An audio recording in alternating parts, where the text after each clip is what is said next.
Tema número 2. La división por una y dos cifras. Antes de iniciar la clase, vamos a observar un video que nos va a explicar sobre la división. Querido estudiante, en esta oportunidad te explicaré cómo hacer la prueba de la división. Pero antes de eso, es necesario que conozcas los dos tipos de división que hay, la división exacta y la división entera. Empezaré explicándote la división exacta. Es una división exacta si al resolver la división el residuo es igual a 0. Veamos un ejemplo.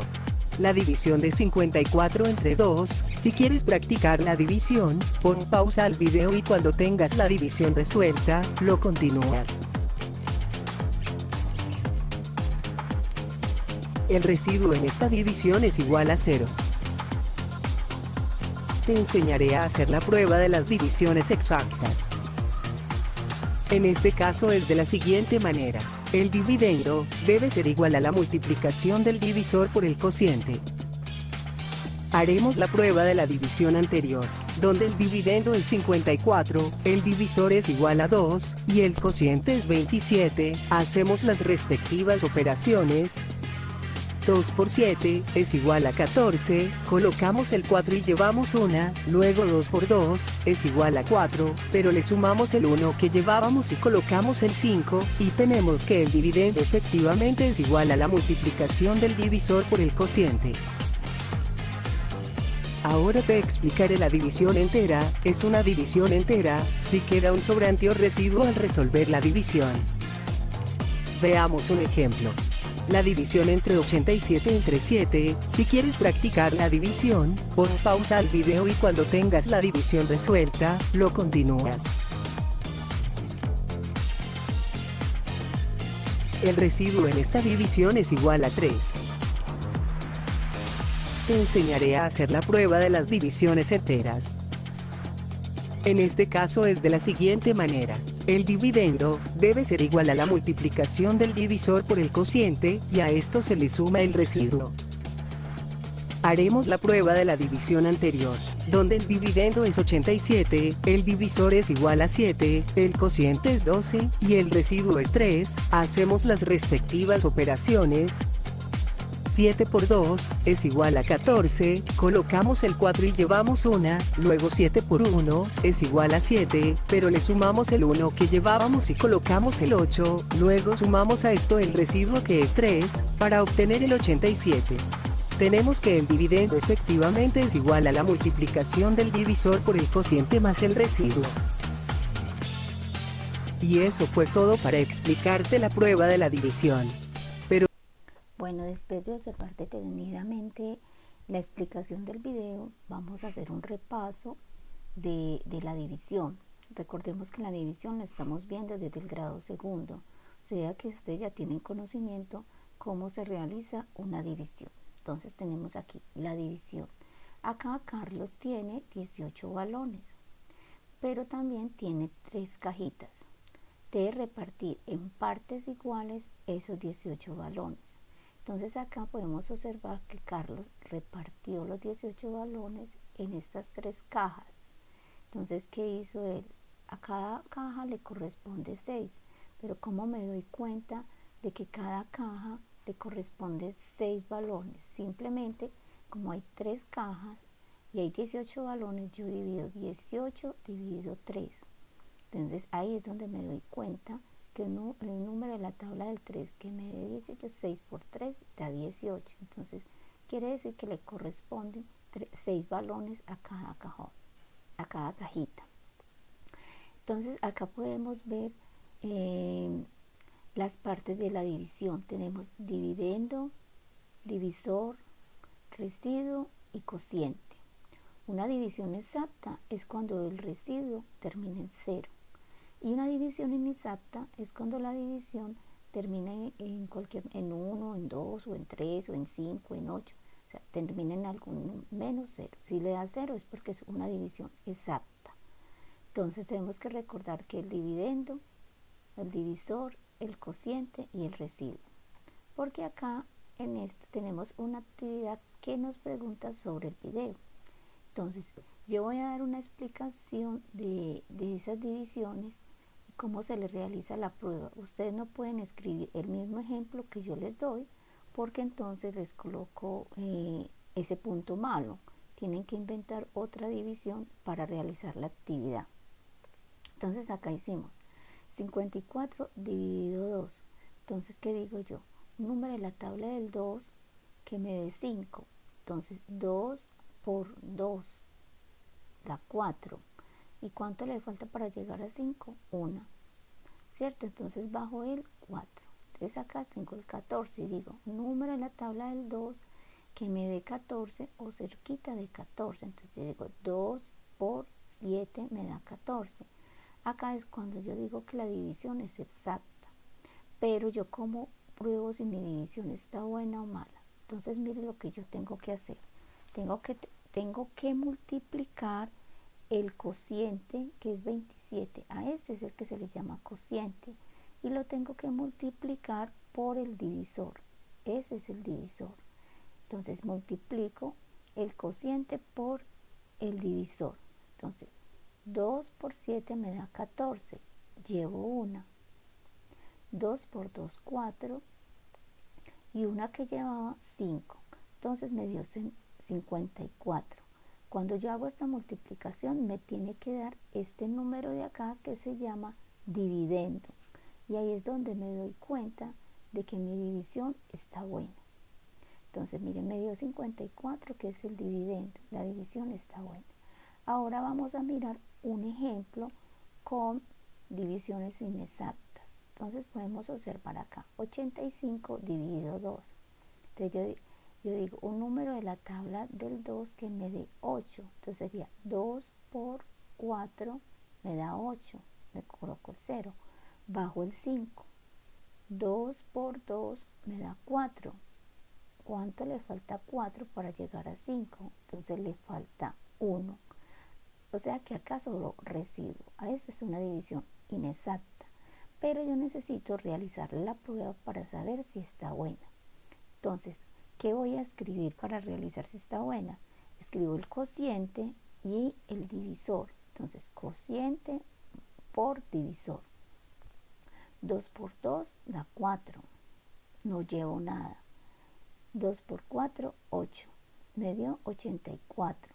Y mire que acá tenemos el 85. Pero ahora voy a sumar el residuo, que es este de acá, y lo tengo acá. Entonces digo 4 más 1, 5.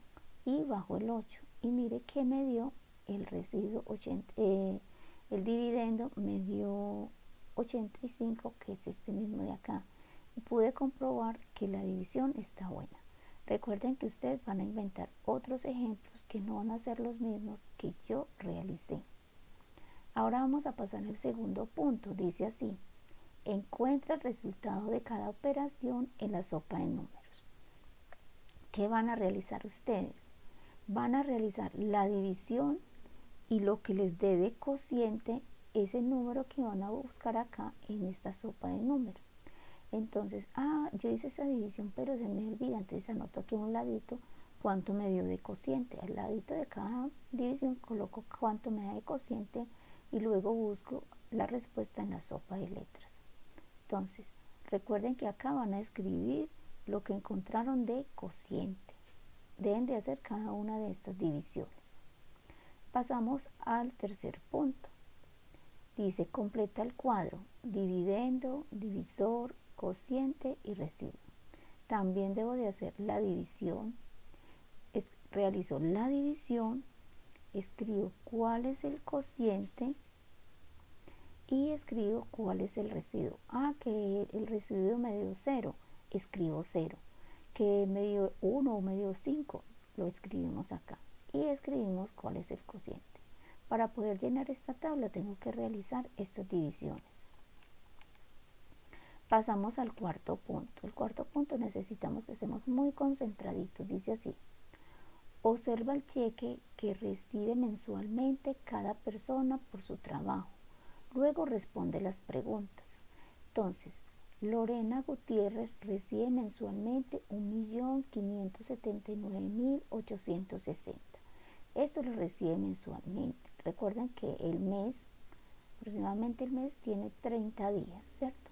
Y Francisco Pérez recibe 2.834.790. Esta es la plata que recibe Francisco. Ahora vamos a pasar a las preguntas. Si un mes laboral se considera de 30 días, ¿cuánto gana cada persona por un día de trabajo? Entonces, ¿qué voy a realizar yo para saber cuánto vale un día de trabajo? Entonces, empezamos con Lorena. ¿Qué hago? Escribo este valor, que es lo que se gana ya mensual, y lo voy a dividir, lo divido en 30. Cuando yo lo divido en 30, lo que me dé de cociente es lo que ella gana en ese día. Cada día se gana eso. Entonces recuerden, divido lo que ella se gana mensual, lo divido en 30 días. Y lo que me dé de cociente es lo que ella se gana cada día. Lo mismo realizamos con Francisco. Dividimos lo que él se gana mensual, dividimos 30.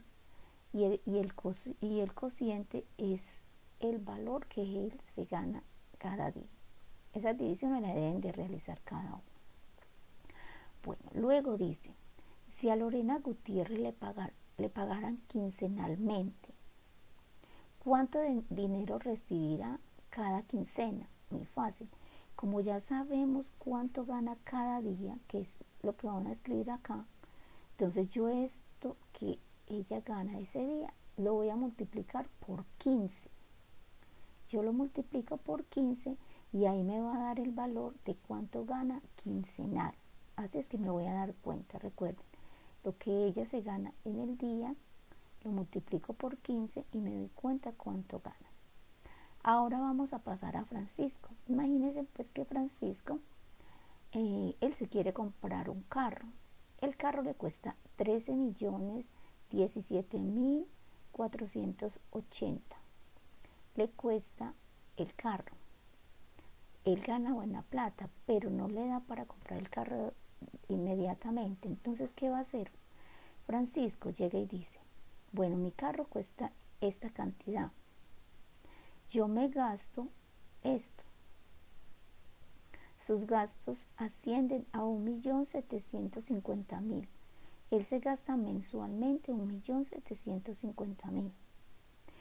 Y entonces, ¿cómo voy a saber cuánto va a recoger él cada mes de plata para poderse comprar el carro? Entonces cojo lo que él se gana al mes, que son 2.834.790, y le voy a restar este número, que son los gastos.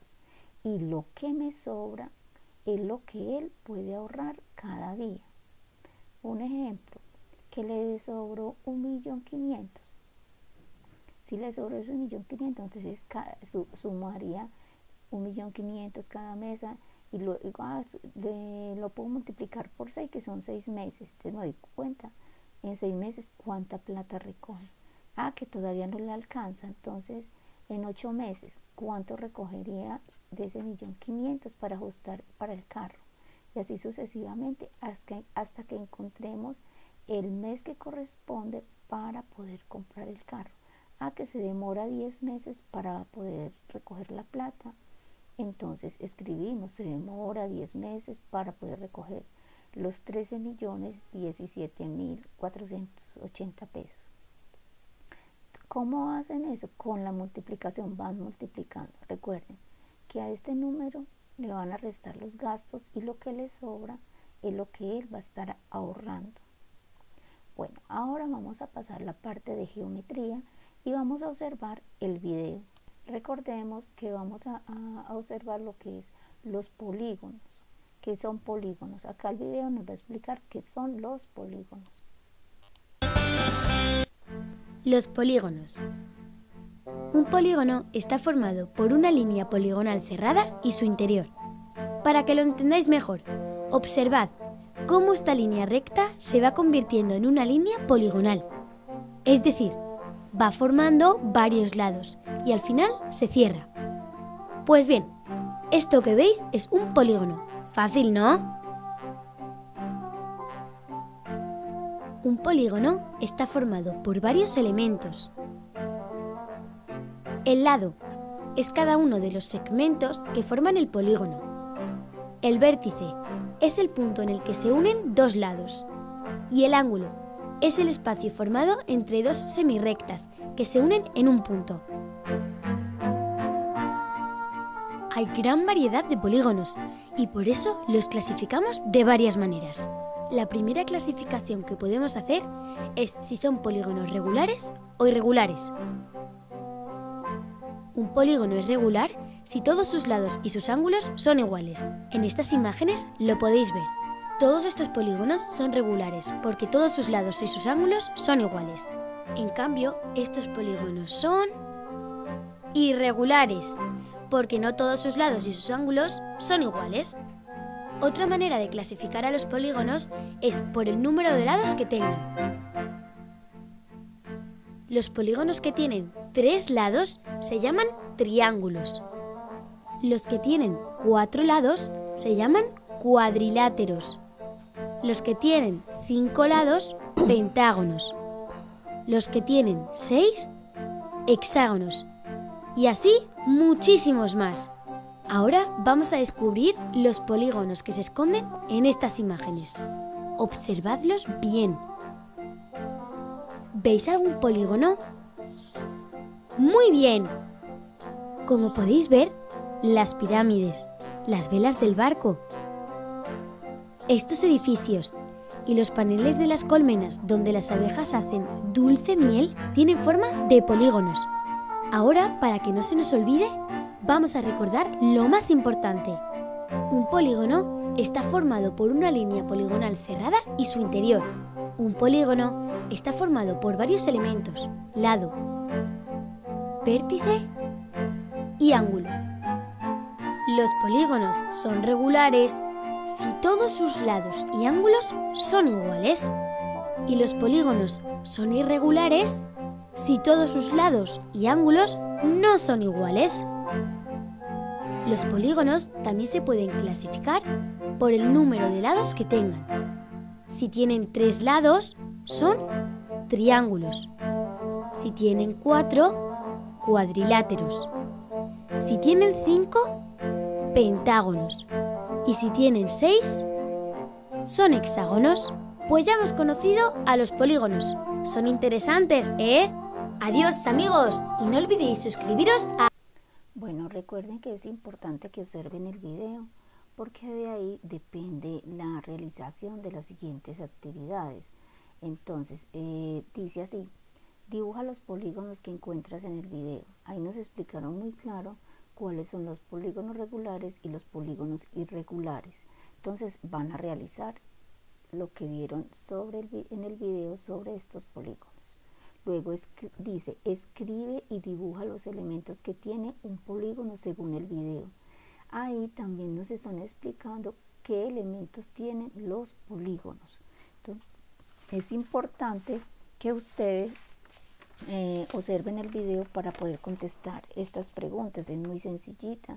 Ahí nos lo repitieron despacio, muy claro. Dice que tiene varios elementos, que tiene lados, tiene vértices. Entonces ustedes llegan y los dibujan y van indicando cada cosita qué nombre recibe, cada elemento qué nombre recibe. Ahora vamos a pasar a los polígonos regulares e irregulares. Bueno, en el video también nos mostraban cuáles eran los polígonos regulares e irregulares. Aquí tenemos estos polígonos y acá están los irregulares. Entonces esa es otra también parte de la explicación del tema que estamos observando en el video. Vamos a pasar al tercer punto. Utiliza la regla y el transportador. Establece la medida de los lados y los ángulos de cada figura. Escribe su nombre. Bueno, entonces recordemos que esta figura tiene un nombre y vamos a mirar en el cuadro qué nombre recibe. Que se llama cuadrilátero, entonces escribe cuadrilátero. ¿Cuántos ángulos tiene? Los ángulos, recuerde que son todas estas esquinitas que están acá. A eso se les llama ángulos, todas estas cositas. Entonces, en este caso, este cuadrado tiene 4 ángulos. ¿qué medidas tiene? Entonces cogemos el transportador y miramos si está derechito acá, se llama ángulo recto. A eso se le llama ángulo recto. A ese no se le puede llamar ángulo recto. Entonces hay que mirar qué medidas tiene. Recuerde que si mide menos de 90 grados se llama ángulo agudo. Si mide más de 90 grados se llama ángulo obtuso. Entonces por eso es importante que sepan los nombres de los ángulos. ¿Cuáles son los nombres de los ángulos para poder escribir? Y también cuántos ángulos tiene. Miren, acá podemos establecer que cada lado tiene una cantidad de ángulos y eso lo vamos a escribir acá. Bueno, esta figura, mire que está acá arriba y tiene el nombre de pentágono. Entonces le escribimos pentágono, le contamos la cantidad de lados y medimos qué clase de ángulos tiene.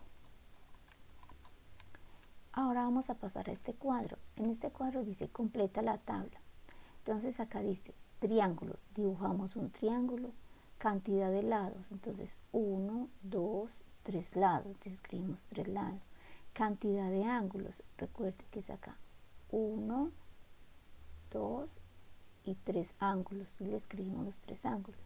Luego dice cuadrilátero, lo dibujamos, acá tiene la cantidad de lados y usted tiene que mirar qué cantidad de ángulos tiene. De igual forma están acá. Recuerden que todas estas figuras las van a encontrar en la parte de arriba en la explicación. Luego acá dice colorea los polígonos regulares, solamente los regulares. Recuerden que los polígonos regulares nos están explicando que todos sus lados tienen la misma medida, o sea que miden igual. Entonces este cuadrado tiene que todos sus lados miden lo mismo, entonces pintamos este. Pero este rectángulo observamos que todos los lados no tienen la misma medida, entonces por lo tanto no lo vamos a pintar. Y así sucesivamente vamos mirando cada figura. Si este no mide, todos sus lados no son iguales, no lo pintamos. Entonces es importante que miren detenidamente y lo coloreen. Ahora vamos a pasar la parte de estadística. La parte de estadística es muy corta. ¿Qué dice acá? Primero que todo vamos a hacer lectura de las gráficas circulares. Entonces vamos a mirar las gráficas circulares, la vamos a representar, lo que observamos en el video lo vamos a representar acá. Entonces es importante que miren el video. Un nuevo tema. Se llama gráfica circular. Recordemos que una gráfica es una representación de datos, generalmente numéricos. La gráfica circular también la podemos conocer con otros nombres. Por ejemplo, diagrama de sectores, o gráfica de pastel, de torta, o gráfica de 360 grados.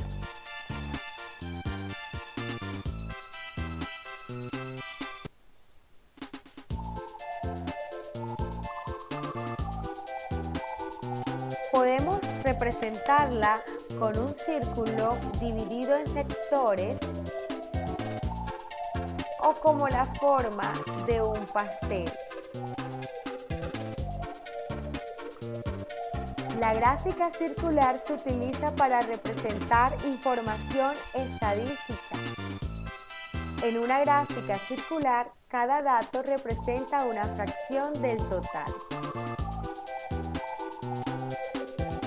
Se trata de dividir un círculo en partes de tal manera que cada una de ellas representa de manera proporcional datos de alguna categoría.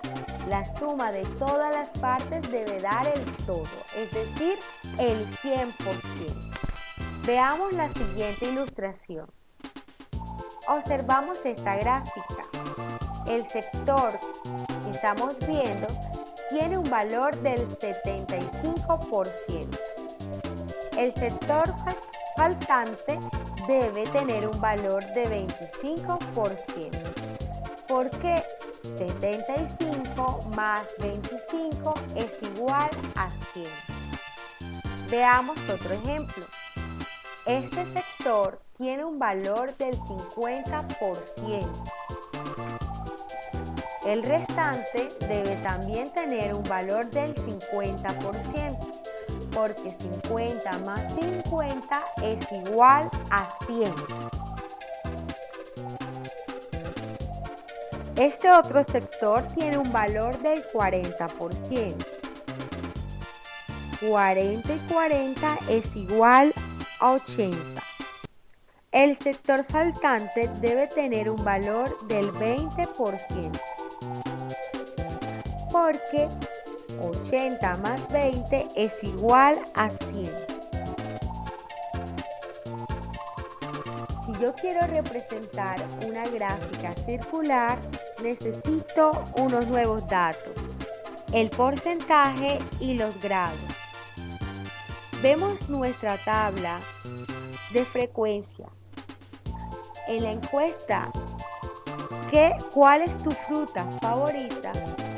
Respondieron manzana 8 personas, naranja 5, banana 10, durazno 2. El total de personas encuestadas fue de 25. Si yo quiero calcular el porcentaje, debo recordar que el porcentaje debe ser igual al 100%. Debo dividirlo entre el número de personas encuestadas, 25. 100 entre 25 es igual a 4. Cada persona representa en la gráfica el 4%. Si yo quiero saber cuánto representa en la gráfica las 8 personas que eligieron la manzana, debo multiplicar el 8 por 4. Y es un total de 32. Es decir, que las manzanas representan el 32%. Igual hacemos con las naranjas. 5 por 4 igual a 20. Las naranjas representan el 20%. Ahora con las bananas. 10 por 4 igual 40. Las bananas representan el 40%. Y el durazno, 2 por 4 igual a 8. Los duraznos representan el 8%. Si yo sumo 32 más 20, tenemos 52. 52 más 40, 92. 92 más 8, 100. Es decir, que el porcentaje, el total me debe dar 100%. Para saber cuánto espacio debo colorear en la gráfica de circular, debo calcular los grados. Para calcular los grados que debo colorear, debo hacer un procedimiento similar.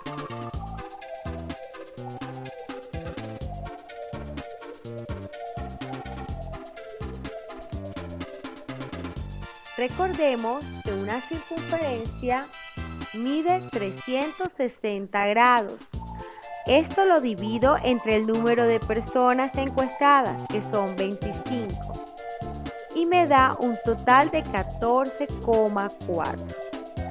14,4 grados representa cada persona. Si la opción de manzana 8 personas respondieron, entonces debo multiplicar ese 8 por 14,4 y es igual a 115,2 grados. Para colorear en mi gráfica circular el 32% que representa la manzana, debo medir 115 grados. Calculemos las naranjas. 5 por 14,4 es igual a 72. Las manzanas representan 72 grados. Las bananas, 10 por 14,4 es igual a 144. Las bananas representan un recorrido o un sector que mida 144 grados. Para el durazno hacemos igual. 2 por 14,4 es igual a 28,8. Para dibujar el sector del durazno debo medir 28, grados. Si yo sumo 115,2 grados más 72 más 144 más 28,8 grados, obtengo un total de 360 grados, que es el total de la circunferencia. Ahora vamos a graficar nuestra encuesta.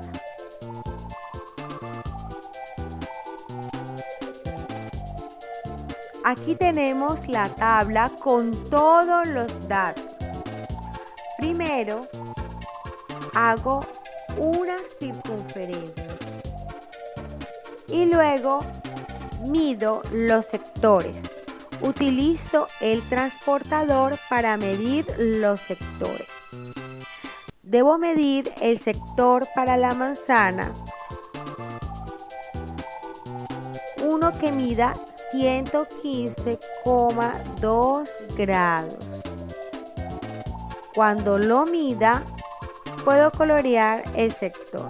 Este sector mide 115,2 grados. Ahora la naranja. Debo medir un sector que mida 72 grados. Para las bananas, un sector que mida 144 grados. Y para el durazno, un sector que mida 28,8 grados. Ok, ahora puedo colocar los porcentajes. Para las manzanas es el 32%. Para las naranjas, el 20%. Para las bananas, el 40%. Y para el durazno, el 8%. Muy bien. Ahora te invito a... Bueno, después de haber observado el video y las gráficas que hay en él, ustedes la van a realizar en el cuaderno o acá mismo en la ficha van a realizar esas gráficas. Ese sería el punto de estadística. Recuerde que hay que aprender a manejar el transportador, es importante. En este momento lo estamos haciendo de forma virtual, pero cuando tengamos la forma presencial, vamos a mirar qué han aprendido sobre el manejo del transportador.